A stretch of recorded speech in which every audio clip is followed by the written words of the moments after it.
Hey everybody, Billy from Billy's Bike Adventures. Thanks for tuning in today and watching the video. So I've often wondered why some GSs have the Enduro Pro and Dynamic Pro and my bike doesn't. I'm not sure if it was a software upgrade or if it was something else that needed doing, but I found out how to do it. If you don't have it and you're interested in finding out how to convert your bike to have riding modes Dynamic Pro and Enduro Pro, keep watching and let's get into it. Don't forget to click the red subscribe button, the bell notification, and then all to make sure you don't miss out on any updates.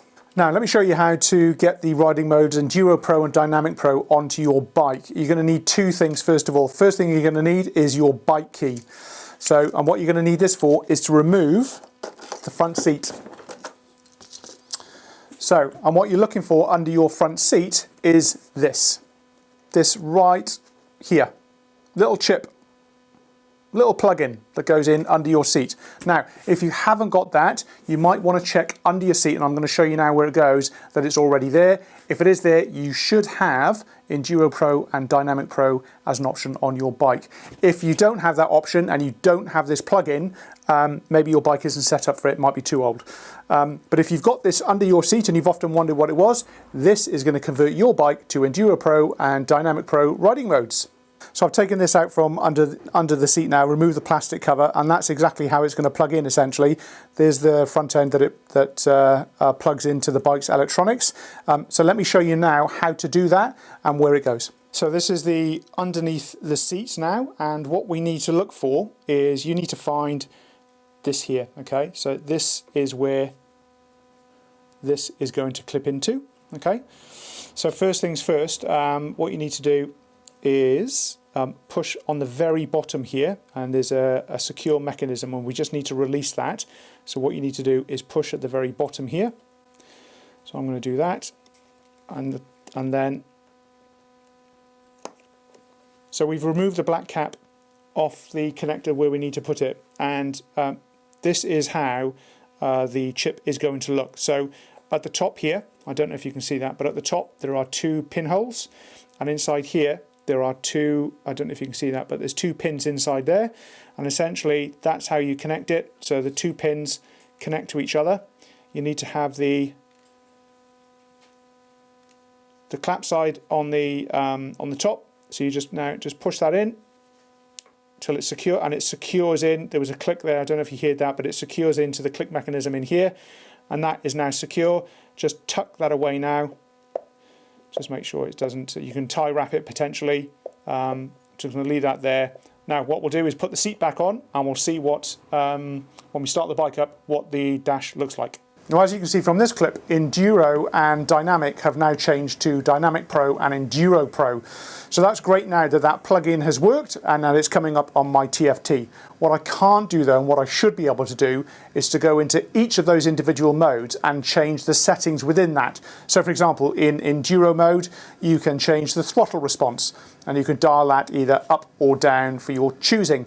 I can't actually do that at the moment, and that's because I do not have the latest software on the bike. So my bike goes in for a service, I think 21st, I think it is, into Right and Motorrad.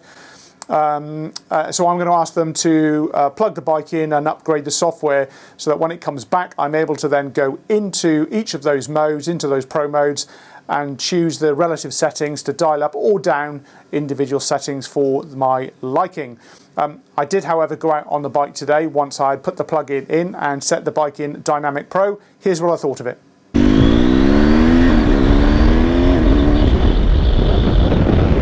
Wow, much more responsive in the throttle. Brilliant.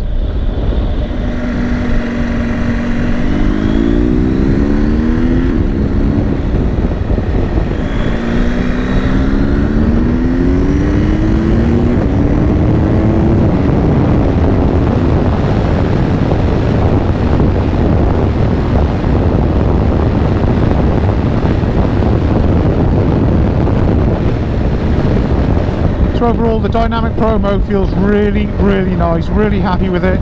Throttle response is a lot better, not by a big percentage, but enough for it to be noticeable.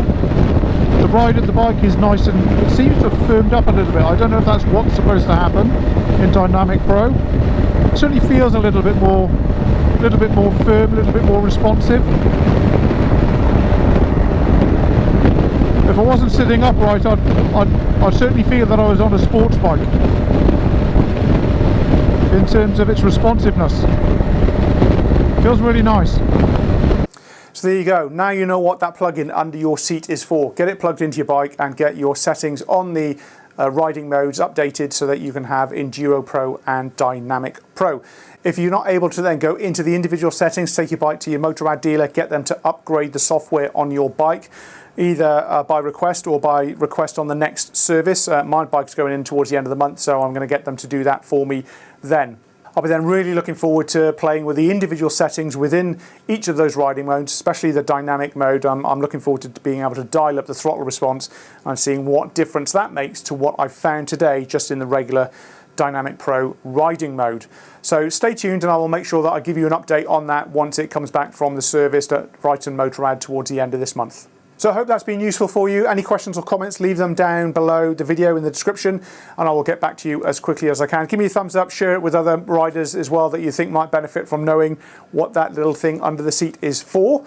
And hopefully you'll get some of your mates to upgrade their bikes as well. But for now, thank you very much for watching and I will catch you again very soon.